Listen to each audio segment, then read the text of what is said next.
ସମସ୍ତେ ଆମେ ଶ୍ରଦ୍ଧାଞ୍ଜଳି ଜ୍ଞାପନ କଲେ ଏବଂ ସ୍ମୃତିଚାରଣ କଲେ। ଏବେ ଶେଷ ପର୍ଯ୍ୟାୟ ଶ୍ୟାମ ଭାଇ ଜୀବନର ରଙ୍ଗମଞ୍ଚରେ ଚାଲିଥିବା ନାଟକର ଶେଷ କରିଦେଇଛନ୍ତି। 3 ଅଙ୍କ ବିଶିଷ୍ଟ ନାଟକର ଶେଷ ଅଙ୍କରେ ଯବନିକା ପଡ଼ିଯାଇଛି। ସେ ଚାଲି ଯାଇଛନ୍ତି। ଆଜି ପର୍ଯ୍ୟନ୍ତ ସେ ପ୍ରେତ ଲୋକରେ ଅଛନ୍ତି। ଆଜି ରାତ୍ରି ବିସର୍ଜନ କାଲିଠାରୁ ପିତୃଲୋକ ହେଇଯିବେ।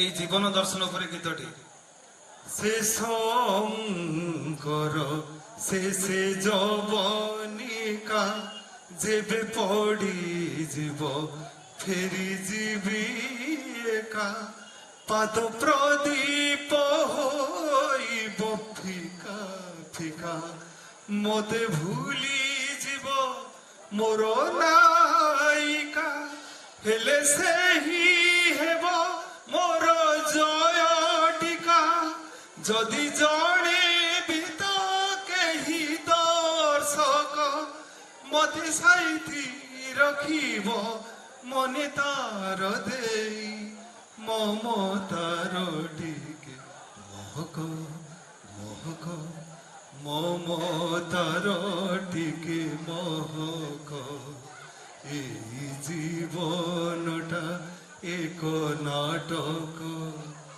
তার কলঙ্কিত নায়ক এই চন্দ্রমা পরি পিন্ধিছি বহু কলঙ্ক কলা তিলক এই জীবনটা এক নাটক গোটে নাটক ছোট নাটক।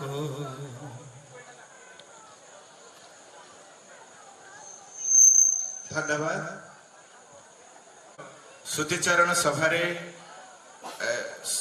ଶ୍ରୁତିଚାରଣ କରିଥିବା ବନ୍ଧୁମାନଙ୍କୁ ତାଙ୍କ ପରିବାର ତରଫରୁ ଅଶେଷ ଅଶେଷ ଧନ୍ୟବାଦ ଏବଂ ଯେ ଶ୍ରୁତିଚାରଣ ସଭାରେ ଯେଉଁମାନେ ଉପସ୍ଥିତ ରହି ତାଙ୍କର ଶ୍ରୁତିଚାରଣ ଶ୍ରବଣ କରୁଥିଲେ ତାଙ୍କୁ ମଧ୍ୟ ଅଶେଷ ଅଶେଷ ଧନ୍ୟବାଦ।